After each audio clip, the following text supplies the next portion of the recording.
Today in this video, I'll be sharing with you how to maximize your stay on board the Genting Dream Cruise without gambling or paying extra. So this video will include spoilers, so if you're the type of person that want to be surprised with what is on board, I suggest you click away right now. So the first tip I have for you is to pack wisely.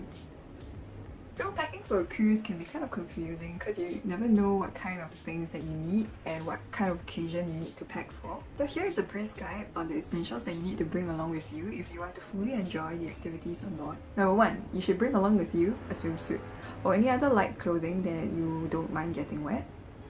So this is so that you can enjoy the water activities that they have on the deck. For example, they have the water slides, the jacuzzi, as well as the 2-meter deep pool. The lifeguards are actually very strict as to what you can wear or cannot wear into the pool. So strictly no jeans or undergarments, and try to be sensible as to what you wear. Also, if you're planning to go for a swim, you should bring along a pair of slippers so that you can wear to the deck and not ruin your other pair of covered shoes. Other kinds of things that you might want to pack is your workout attire. So this is great if you want to take part in the other sports activities such as basketball, table tennis, as well as rock climbing. One thing that you should note though is that the deck temperature and the indoor temperature is very different. So when you transit from the outdoors into the indoors, it can get quite cold and the air conditioning is very strong.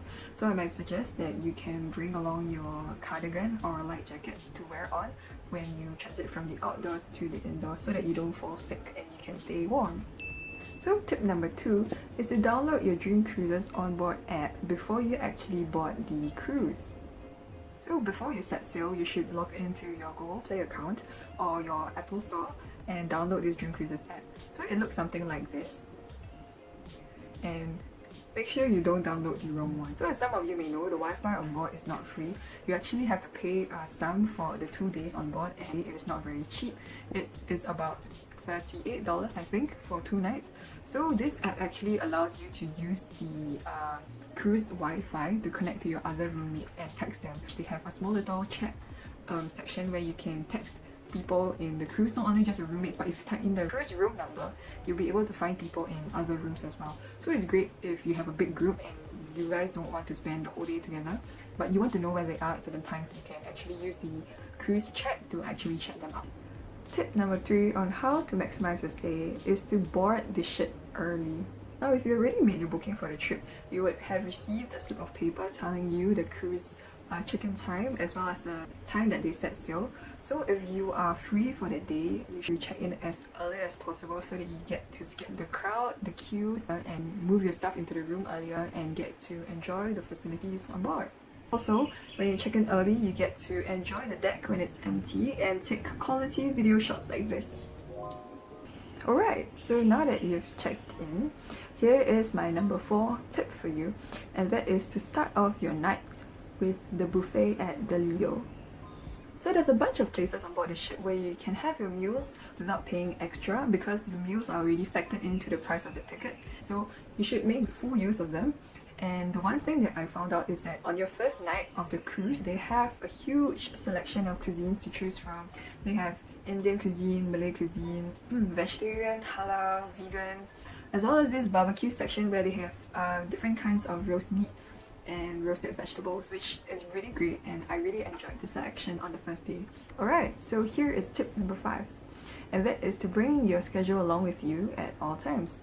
So when you first board the ship, there will be the cruise staff at the entrance handing you out the schedule for the activities on board the cruise. They have a lot of useful information on the schedule, such as when the facilities open, when they have mini games, and when they have those little activities such as Zumba, dancing, and all sorts of other activities. So you should bring it along with you so that you don't miss out any of the fun activities that the cruise has lined up for you. So now we've reached tip number 6, and that is to take part in competitions.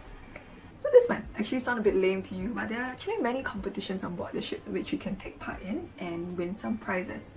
So some may be sporty ones, have basketball tournaments as well as table tennis tournaments, but there are also some indoor games such as trivia quizzes, guess the name of the celebrities, all this kind. It may sound a bit lame, but I totally encourage you to take part in some of them, because not only do you get to win some prizes, but you also get to forge some precious memories with your friends, and you know, you get to go onto stage and experience how it's like to be on stage. And the thing about the cruise is that there are so many old people, they don't even, you don't even have to bother about being embarrassed in front of them. So tip number 7 is to book and watch all the shows that there is in the ZODIAC theatre.